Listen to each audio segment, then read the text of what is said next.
കോഴിക്കോട് അത്തുറ പ്രദേശത്ത്, കോഴിക്കോട് അത്തുറ എന്ന് അദ്ദേഹത്തിൻ്റെ വാപ്പപ്പാപ്പന്മാര് കാളിയായി സേവനം ചെയ്തിരുന്ന പണ്ടത്തെ കോഴിക്കോട് കാളിമാരുടെ ആസ്ഥാനമായിരുന്ന ശാലിയത്തെ, ശാലിയാത്തി എന്നൊക്കെ അഹമ്മദ് കോയ ശാലിയാത്തിയൊക്കെ നമ്മൾ വിളിക്കുമല്ലോ, അവരുടെ ജന്മദേശമാണ് ചാലിയം. കോഴിക്കോട് കാളിമാരുടെ സങ്കേതം എവിടെയാണ്? ഇദ്ദേഹത്തിൻ്റെ ബാപ്പാൻ്റെ ബാപ്പയാണ് അബൂബക്കർ കാളി. അവരെ അബൂബക്കർ ശാലിയാത്തി എന്നാണ് വിളിക്കപ്പെടാറുള്ളത്. അബൂബക്കർ ശാലിയാത്തി എന്ന ആ മഹാനും അവരെപ്പോലുള്ളവരുമൊക്കെ കാളി ആസ്ഥാനമായി നിലക്കൊണ്ടിരുന്നത് ചാലിയമാണ്.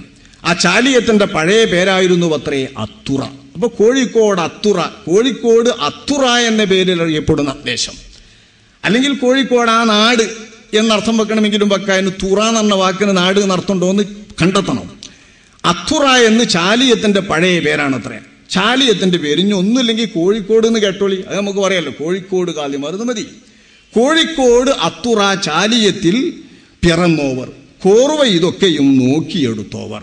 ഇതൊക്കെ നോക്കിയെടുത്തതാണ് അദ്ദേഹം. ആര്? ഖാദി മുഹമ്മദ് ബിൻ അബ്ദുൽ അസീസ് ബിൻ അഹമ്മദ് ബിൻ അബീബക്കർ ശാലിയാത്തി റഹ്മഹുല്ലാഹ്. കേവലം മലയാളത്തിലെ ഒരു പണ്ഡിതൻ എന്നോ ഏതെങ്കിലും ഒരു സുന്നി സംഘടനയുടെ നേതാവെന്നോ നമ്മൾ കണക്കിലെടുത്താൽ പോരാ. ഖാദി മുഹമ്മദ് അവർകളെ, ഖാദി മുഹമ്മദ് അവർകളുടെ അബൂബക്കർ ശാലിയാത്തി വരെയുള്ള പിതാമഹന്മാരെയാണ് ഞാനിപ്പോൾ വായിച്ചത്.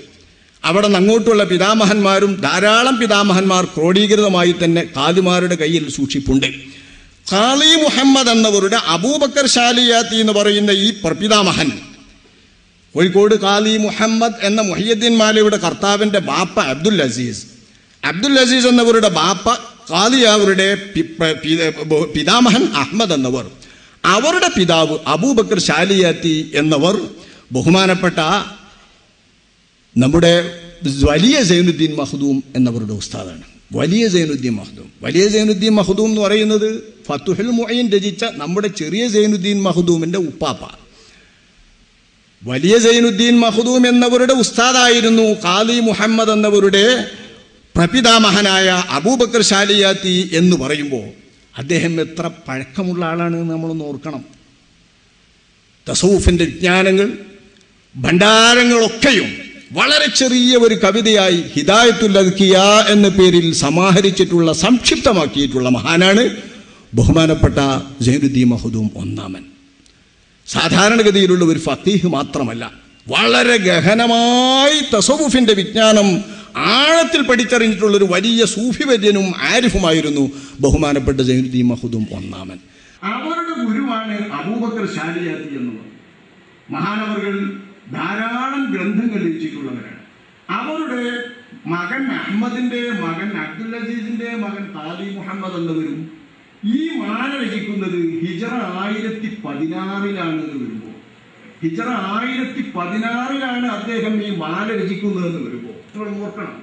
ഹിജറ 1016 ഇത് രചിക്കുന്ന കാലത്ത് ബഹുമാനപ്പെട്ടവർ എത്ര നൂറ്റാണ്ട് മുൻപാണെന്ന് ആലോചിച്ച് നോക്കിയാൽ 1025 അവരുടെ വഫാത്ത്. 1025 വഫാത്തായ അവർ കോഴിക്കോട് കുറ്റിച്ചിറ വലിയ ജുമാഅത്ത് പള്ളിയുടെ മുൻഭാഗത്ത് തന്നെ മറ ചെയ്യപ്പെട്ടിട്ടുണ്ട്. അള്ളാഹു അവരുടെ ഖബറിടം പ്രകാശം വർഗത്തുകൊണ്ട് അള്ളാഹു നമ്മെ ഇരു ലോകവിജയികളിൽ ഉൾപ്പെടുത്തുമാറാവട്ടെ. ഖാദി മുഹമ്മദ് എന്നവർ ചെറിയ ഒരു ഖാദിയരല്ല.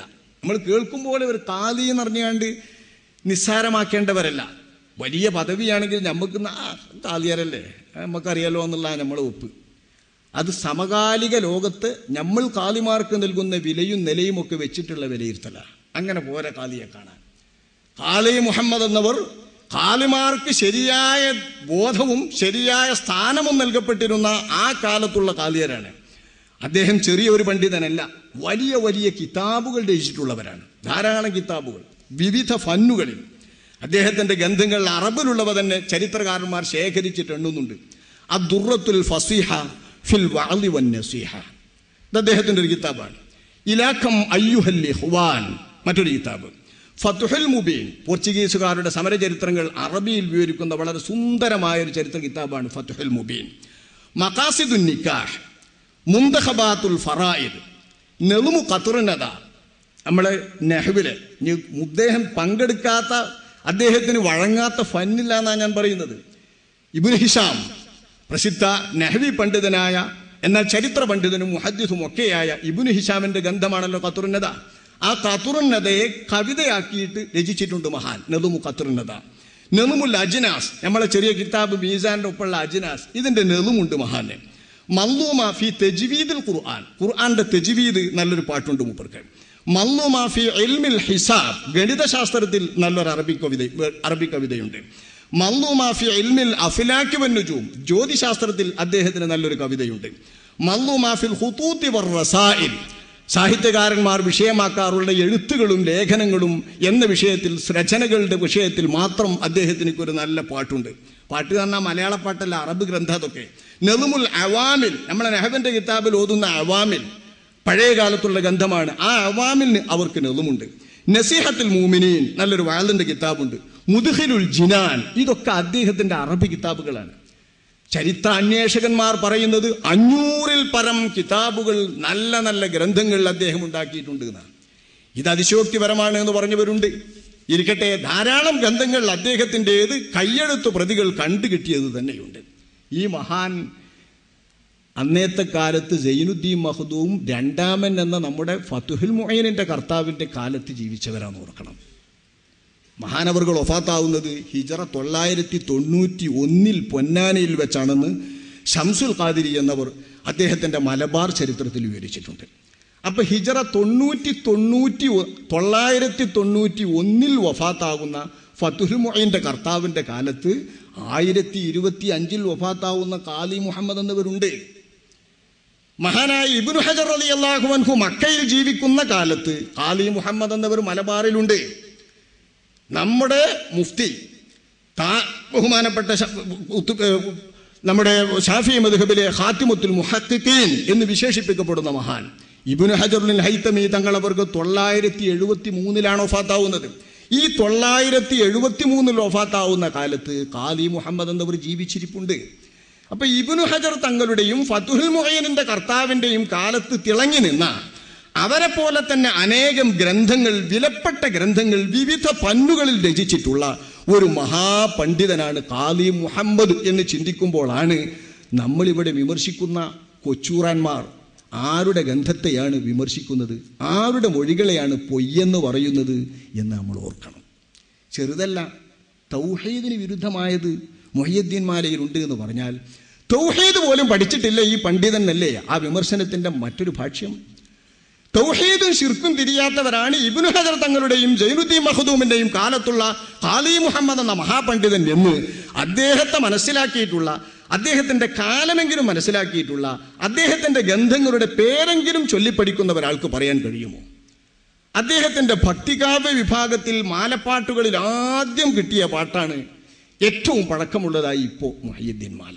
വാസ്തവത്തിൽ മാലകൾ എന്നതു തന്നെ ഇതുമെന്ന് പോന്നായിരിക്കും അദ്ദേഹത്തിന്റെ പേരിൽ നിന്ന്.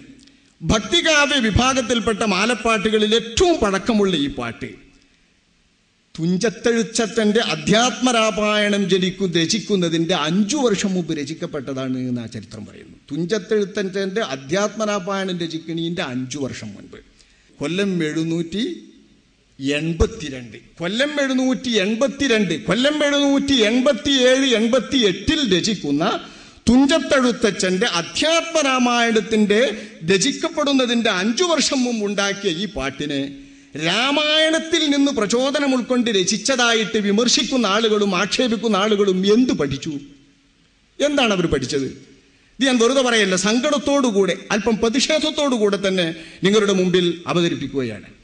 IPH പുറത്തിറക്കിയ ഒരു ഗ്രന്ഥമുണ്ട്, സുന്നത്തും ബിദഅത്തും എന്ന് പറഞ്ഞിട്ട്.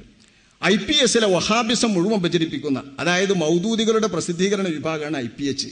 ഇതിന്റെ വഹാബിസം മുഴുവൻ എഴുതുന്ന ഒരു ആളുണ്ട്, EN ഇബ്രാഹിം എന്ന പേരിലൊരാൾ. അയാളുടെ ഗ്രന്ഥമാണ് സുന്നത്തും ബിദഅത്തും എന്ന ഗ്രന്ഥം. ഈ ഗ്രന്ഥത്തിൽ അദ്ദേഹം ബഹുമാനപ്പെട്ട ശൈഖ് തങ്ങളെ കുറിച്ച് പറയുന്ന ഈ പാട്ട് അധ്യാത്മരാമായണത്തിൽ നിന്ന് പ്രചോദനം ഉൾക്കൊണ്ടിച്ച് എഴുതിയതാണ് എന്നാണ്. എന്താ കാരണമെന്നറിയോ?